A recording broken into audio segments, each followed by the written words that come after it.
राम दोस्तों, जैसा कि आप लोग जानते हैं कि धारा 370 पर सुप्रीम कोर्ट का फैसला आ गया है, तो आज हम उसी फैसले पर बात करेंगे कि सुप्रीम कोर्ट ने क्या कहा और धारा 370 हटाते समय गवर्नमेंट ने क्या क्या तैयारियां की थी। धारा 370 हटी ये तो सबने देखा, लेकिन उसके बैक साइड में क्या क्या तैयारी हुई, क्या क्या हुआ कश्मीर में, ये बहुत कम लोग जानते हैं। मेरे साथ अंत तक बने रहिएगा, तुम्हें ऐसा महसूस होने वाला है जैसे तुम्हें कोई रियल बात नहीं, कोई फिल्म की कहानी बताई जा रही है। तो पहले बात करेंगे सुप्रीम कोर्ट के फैसले के बारे में कि धारा 370 पर सुप्रीम कोर्ट ने क्या कहा। सुप्रीम कोर्ट ने धारा 370 पर फैसला लेते हुए कहा कि अब धारा 370 पर बात करने का कोई मतलब ही नहीं बनता। 5 अगस्त 2019 को केंद्र सरकार ने जो फैसला लिया था वो बिल्कुल सही था। हालांकि उस वक्त बहुत लोगों ने अपने कपड़े भी फाड़े थे। सुप्रीम कोर्ट के सीजेआई चंद्रचूड़ ने कहा कि जब जम्मू और कश्मीर भारत का हिस्सा बना था, जब उसकी संप्रभुता खत्म हो गई थी। इधर सुप्रीम कोर्ट का फैसला आया, उधर जम्मू कश्मीर में सुरक्षा बढ़ा दी गई है। इससे कुछ नेताओं के आंसू बंद नहीं हो रहे हैं, लेकिन हमारे गृह मंत्री जी अमित शाह पर इसका इतना ही असर हो रहा है जितना राहुल गांधी की भारत जोड़ो यात्रा का हुआ था। खैर, बीजेपी कोई काम करे और हैदराबाद से आवाज ना आए, असंभव। आप बिल्कुल सही समझ रहे हो, मैं इन्हीं भाई साहब की बात कर रहा था। इसने अपने बयान में कहा है कि बीजेपी को कोई नहीं रोक सकता।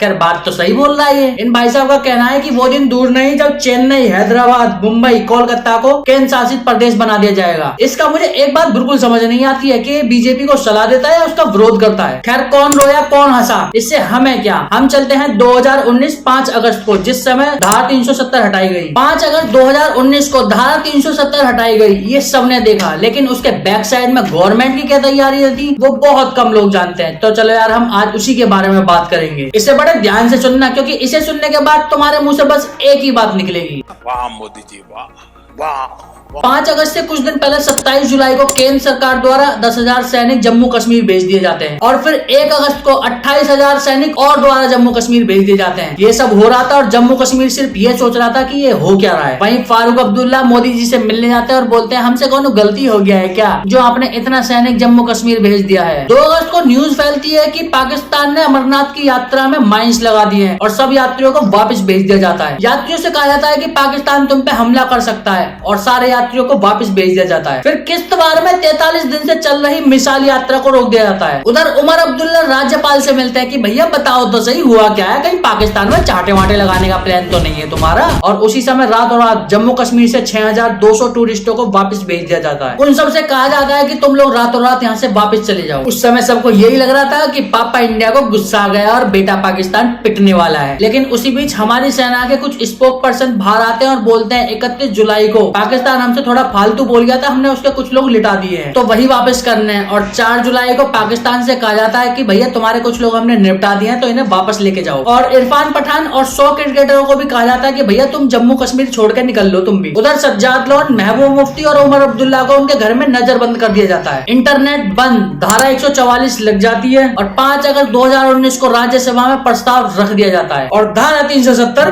खत्म कर दी जाती है। अब बोलो, वाह मोदी जी, वाह वाह। और राहुल गांधी जी कैसा लगा सुन के? मजा आया। तो चलो भाई, इन्हें तो मजा आ गया। अगर आपको भी मजा आया हो तो वीडियो को लाइक कर देना और चैनल को कर देना सब्सक्राइब।